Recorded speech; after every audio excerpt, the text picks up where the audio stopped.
तो फाइनली सास बहू सीरियल डैन डैन का न्यू चैप्टर आ चुका है। तो पिछले चैप्टर में हमने देखा था मोमो जो होती है अपना कुछ मेमोरी लॉस कर लेती है, जिसकी वजह से यहाँ पर सेको और जीजी दोनों हैरान हो जाती है उसको देखकर। तो इसी के साथ न्यू चैप्टर स्टार्ट होता है। यहाँ पर हम लोग सेंट जर्मन के बारे में बहुत कुछ पता चलने वाला है इस चैप्टर में। तो इस चैप्टर का नाम है हू द हैक। और यहाँ पर हम लोग देखते हैं सेंट जर्मन और अपनी सस्ती वेनम दोनों मिलकर टेस्टी गीजर ब्रेड बना रहे होते हैं। और यहाँ पर पहले ही बता दे रहा हूँ भाई, यहाँ पर इस एलियन का नाम रिवील नहीं हुआ है, इसलिए मैं इसको वेनम कहकर बुला रहा हूँ। इतने में सेंट जर्मन अपनी वेनम से कहता है तुम बढ़िया कर रही हो, इसी तरह काम करते रहो। जिसको सुनकर यहाँ पर वेनम पूछती है सेंट जर्मन आखिर इससे क्या मतलब है तुम्हारा। जिसको सुनकर यहाँ पर सेंट जर्मन कहता है मैंने बोला था ना तुम्हें, क्या तुम्हें वो बात याद नहीं है, तुम्हें मेरी मदद करनी पड़ेगी। ये बात सुनकर यहाँ पर वेनम कहती है मेरा मतलब वो नहीं था, क्या तुम उस ताता कुरून वाले लड़के को नहीं मारने वाले हो क्या। वेनम की बात सुनकर यहाँ पर सेंट जर्मन कहता है क्या ये तुम्हारा लक्ष्य नहीं है क्या। जिसको सुनकर यहाँ पर वेनम कहती है वैसे तुमने मुझे जो सूट दिया था वो कुछ काम का नहीं है, तुम्हें पता है ये बात। जिसको सुनकर यहाँ पर सेंट जर्मन वेनम से कहता है सीधा सीधा बोलो ना, तुम कमजोर हो, तुम कुछ हासिल नहीं कर पाओगी। जब तक तुम दूसरों पर उंगली उठाते रहोगी तो खुद कुछ नहीं कर पाओगी। अभी सिर्फ मैं तुमसे ये चाहता हूँ कि तुम सिर्फ इस बेकरी में काम करो जिसके लिए मैं तुम्हें यहाँ पर लाया हूँ। सेंट जर्मन की बात सुनकर यहाँ पर वेनम पूछती है आखिर मुझे ये ब्रेड क्यों बनाना पड़ रहा है यहाँ पर। तो सेंट जर्मन ये बात सुनकर कहता है क्योंकि तुम एक बेकर हो। जिसको सुनकर यहाँ पर वेनम कहती है मैं बेकर नहीं हूँ। ये बात सुनकर यहाँ पर सेंट जर्मन कहता है तुम्हारा काम खत्म होने के बाद तुम फ्री हो, उस फ्री टाइम पे तुम्हें जो करना है तुम वो कर सकती हो, लेकिन एक बात याद रखना अभी के लिए मैं तुम्हें यहाँ पर काम पर रखा हूँ, इसलिए तुम अभी एक बेकर हो। चलो अब हम दोनों को मिलकर टेस्टी गीजर ब्रेड बनाना चाहिए। जिसको सुनकर यहाँ पर वेनम कहती है मुझे पागल बनाने की कोशिश मत करो। लेकिन यहाँ पर सेंट जर्मन कहता है ओ डियर, लगता है मैंने ब्रेड को कुछ ज्यादा ही पका दिया।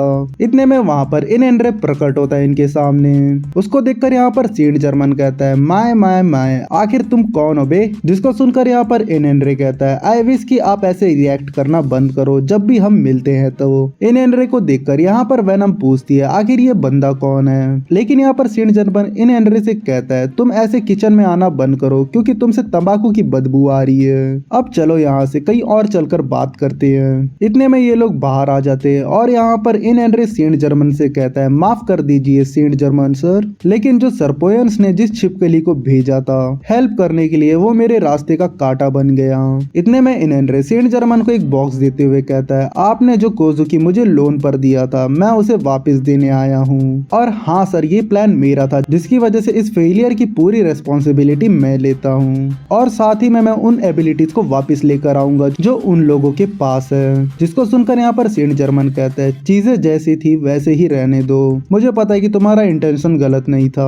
और यहाँ पर सेंट जर्मन आगे कहता है हमें कुछ ज्यादा इंटरेस्टिंग डाटा पता चला योकाइस को लेकर, जैसे कि उनकी सूटेबिलिटी और उनके पावर्स को डेवलप करने को लेकर। और एक्चुअली में तुमने तो शानदार चीज को खोज कर निकाला है, वो भी कुकी योकी सीरा से।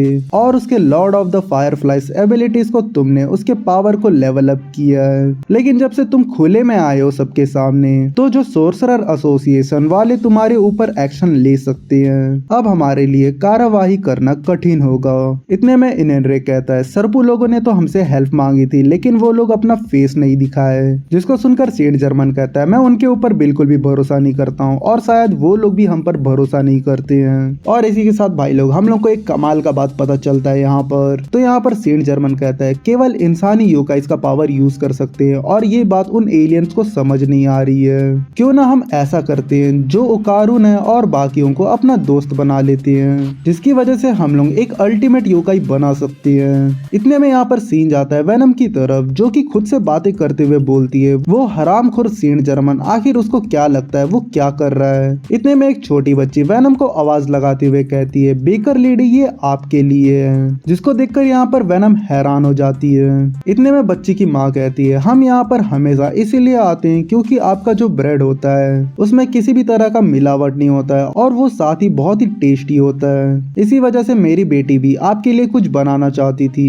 इतने में वेनम उस गिफ्ट को ले लेती है और जो माँ बेटी होते हैं वहां से बाहर चले जाते हैं। इतने में यहाँ पर सीन इन एंड्रे की तरफ जाता है जहाँ पर हम लोग इन एंड्रे का फेस देख पाते हैं जो कि बिल्कुल पराठे के जैसा दिख रहा होता है। यहाँ पर भी इन एंड्रे खुद से बातें करते हुए बोलता है आखिर मुझे ये बात समझ नहीं आ रहा है वो नॉर्मल इंसानों की तरह क्यों बिहेव कर रहे हैं, आखिर वो इस इससे क्या हासिल करना चाहते हैं? क्या वो उन्हें अपना दोस्त बनाना चाहते हैं? एक नोबेलिटी, वो भी आम लोगों के साथ, ये तो इम्पॉसिबल है। इतने में यहाँ पर सीन जाता है हॉस्पिटल की तरफ, जहाँ पर ये लोग रेड ब्राउन को लेकर बातें करते रहते हैं। जहाँ पर जो सेको होती है वो पूछती है कि क्या सच में उसने ये कहा था। और भाई लोग कंफ्यूज मत होना, यहाँ पर इनरे के बारे में ये लोग बात कर रहे हैं, जिसको सुनकर यहाँ पर जीजी कहता है मुझे नहीं पता, शायद ये वो उसका नाम हो सकता है, लेकिन देखकर तो यही लग रहा था कि वो खुद को ये नाम से बुलाना पसंद करता है। ये बात सुनकर यहाँ पर सेको कहती है अब मुझे कुछ पिक्चर दिखाई दे रहा है मेरे दिमाग में। बहुत टाइम पहले की बात है, मेरा एक दोस्त एक ओवरसी मिशन के दौरान बहुत ही खतरनाक घायल हो गया था।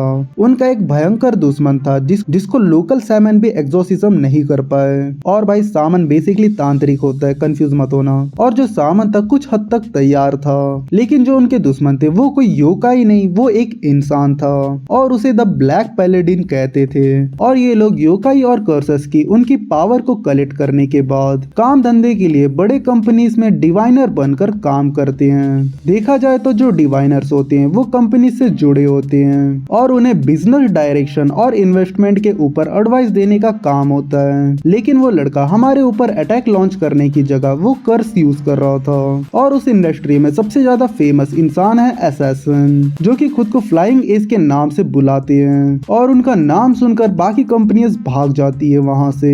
लेकिन ये लोग तो ओवरसीज ही काम करते हैं, तो ये लोग यहाँ पर आखिर कैसे काम कर रहे हैं? जिसको सुनकर चीची पूछता है ये तो गलत बात है कि नहीं? इसका मतलब उसके जैसे और भी हो सकते हैं यहाँ पर। ये बात सुनकर सेको कहती है जो सॉर्सरर एसोसिएशन होता है वो इतने आसानी से कुछ नहीं कर सकते। इतने में सेको आगे कहती है आई एम सॉरी, इस मुश्किल वक्त में मुझे तुम्हारा हेल्प करना चाहिए था। जिसको सुनकर जीजी कहता है मिस सेको आप हमेशा हमें बचाते हुए आई हो और मैं उसको आपकी वजह से हरा पाया, उसके लिए आपका थैंक यू। इतने में हमें यहाँ पर मोमो को दिखाया जाता है, जिसको यहाँ पर वेमोला चिपक कर पकड़ी होती है। ये चीज देखकर यहाँ पर मोमो कहती है आखिर तुम हो कौन और तुम मेरे बाजू में क्यों सो रही थी उस रूम के अंदर? जिसको सुनकर यहाँ पर वेमोला कहती है ये मैं हूँ मोमो। इतने में यहाँ पर सेको जीजी से कहती है कि जो भी हो तुम लोग सही सलामत हो वही मेरे लिए बहुत है। और हमारे लिए अभी सबसे बड़ा प्रॉब्लम ये है कि मोमो अपना याददाश्त भूल चुकी है, जिसकी वजह से वो अपना पावर भी यूज नहीं कर पा रही है। और ये बात मैंने भाइयों अपने पिछले वीडियो में कहा था, जहाँ पर मैंने कहा था कि मोमो अपना पावर भी शायद ही यूज कर पाएगी। इसके बाद मैं एक सेपरेट वीडियो बनाने वाला हूँ जिसमें हम लोग क्लैरिटी से बात करेंगे इस चैप्टर को लेकर, क्योंकि इस चैप्टर में बहुत कुछ इन्फॉर्मेशन हमें मिल चुका है। तो चलो भाई लोग इसी के साथ ये चैप्टर यहीं पर एंड होता है। यहाँ तक वीडियो देखने के लिए थैंक यू। तो चलो मिलते हैं नेक्स्ट वीडियो पे।